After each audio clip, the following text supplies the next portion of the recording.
আসতে থাকতেছে। নামাজের পর আমরা বের হলাম পাকিজা মসজিদ থেকে। এখান থেকে মিছিল শুরু হবে আমাদের।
হ্যাঁ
জি হত্যাকাণ্ড ঘটিয়েছিল ফ্যাসিস্ট আওয়ামী লীগ সরকার, যে তার মাধ্যমে যাত্রা শুরু করেছিল।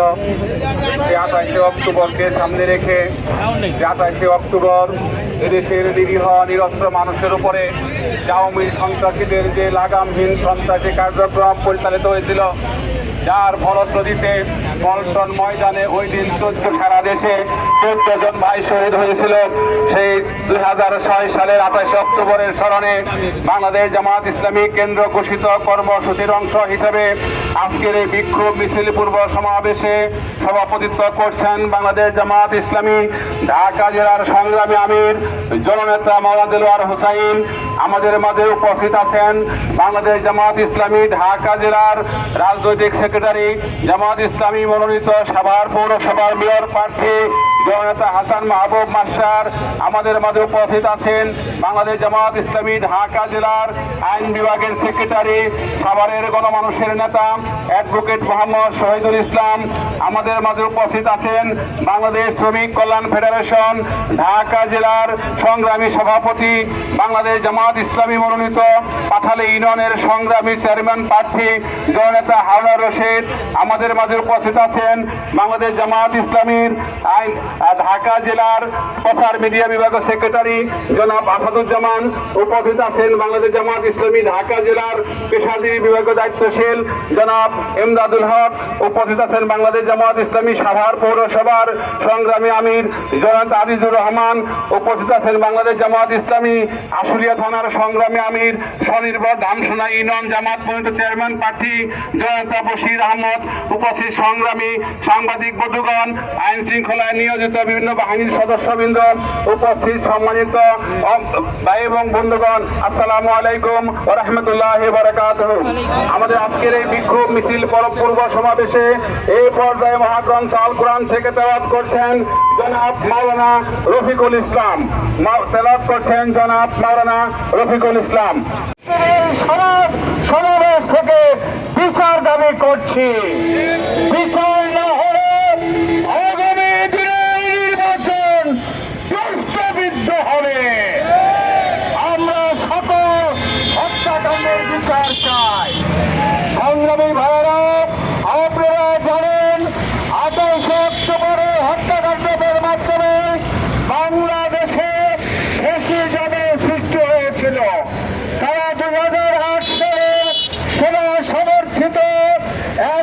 সেনাবাহিনীর সমর্থনে নির্বাচনে একটি পাতানো নির্বাচন ক্ষমতায় এসেছিল।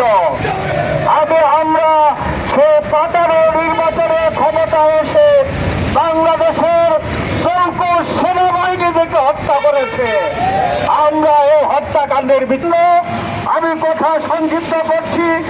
আমরা বলতে চাই সকল হত্যাকাণ্ডের বিচার পিয়ার পদ্ধতিতেই হতে হবে। বাংলাদেশের মানুষ পিয়ার পদ্ধতি ব্যতীত কোন নির্বাচন মেনে নেবে না। সবাইকে ধন্যবাদ। আগামী জাতীয় সংসদ নির্বাচনের পূর্বে বাংলাদেশ জামাত ইসলামী যে 5 দফা কর্মসূচির ভিত্তিতে আন্দোলন সংগ্রাম শুরু করেছেন, যতদিন পর্যন্ত 5 দফার ভিত্তিতে এই সরকার নির্বাচনের ব্যবস্থা না করবে, ততদিন পর্যন্ত বাংলার জনগণ বাংলাদেশে কোনো নির্বাচন মেনে নেবে না। সংগ্রামী সাথী বন্ধুগণ, বিগত 14 বছর আওয়ামী লীগের জুলুম নির্যাতন করেছে, তাদেরকে নিষিদ্ধ করতে হবে। তাদেরকে যারা সহযোগিতা করেছে জাতীয় পার্টি এবং 14 দল, তাদেরকে দৃশ্যমান বিচারের আওতায় আনতে হবে। তা না হলে আগামী নির্বাচন সহ বাংলাদেশ যে সংকটে পড়বে, তার জন্য অন্তর্বর্তীকালীন সরকারকে দায় গ্রহণ করতে হবে। তাই আসুন সকলে মিলে আগামী নির্বাচনকে সুষ্ঠু করার জন্য জামাত ইসলামীর 5 দফা আন্দোলন বাস্তবায়ন করি, সেই প্রত্যাশা রাখছি। এ পর্যায়ে আপনাদের সামনে বক্তব্য রাখছেন আজকের অনুষ্ঠানের সংগ্রামী সভাপতি, বাংলাদেশ জামাত ইসলামী ঢাকা জেলার সংগ্রামী আমির জননেতা মাওলানা দেলোয়ার হোসেন। বক্তব্য রাখছেন জননেতা মাওলানা দেলোয়ার হোসেন। আলিহি ওয়া সাহাবিহি আজমাইন।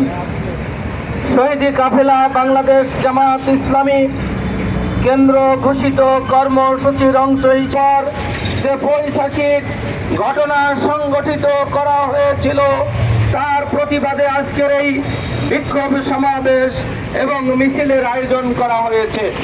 আজকের এই বিক্ষোভ মিছিল পূর্ব সমাবেশের উপস্থিত সম্মানিত ঢাকা জেলার সেক্রেটারি, ঢাকা 19 আসনের জামাত মনোনীত এমপি প্রার্থী জনাব মাওলানা আফজাল হোসেন, জেলার রাজনৈতিক সেক্রেটারি হাসান মাহবুব মাস্টার এবং আইন বিষয়ক সেক্রেটারি অ্যাডভোকেট শহীদুল ইসলাম সহ জামাত নেতৃবৃন্দ, সম্মানিত সাংবাদিক বন্ধুগণ, আইন শৃঙ্খলায় নিয়োজিত সম্মানিত বিভিন্ন সংস্থার সদস্যবৃন্দ, সম্মানিত উপস্থিত ভাই এবং বন্ধুগণ,